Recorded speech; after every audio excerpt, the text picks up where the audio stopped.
щиток прибор, мына ескі щиток прибордан жаңа щиток приборға ауысқанда бізге қай провод керек болады? Осы жөнінде өте қысқа жұмысқа бір видео көрсеткелі жатырмын.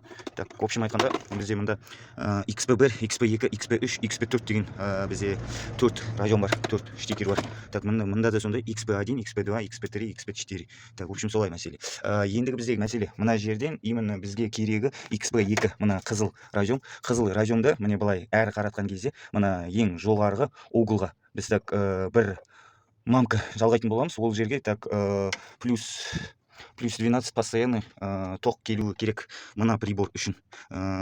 Ең көп дегенде 5 амперлік передохранительный жалғау керек. Әйтпесе какой-то замыкание бір зат болған кезде сізде щиток приборын жағып жіберуі мүмкін.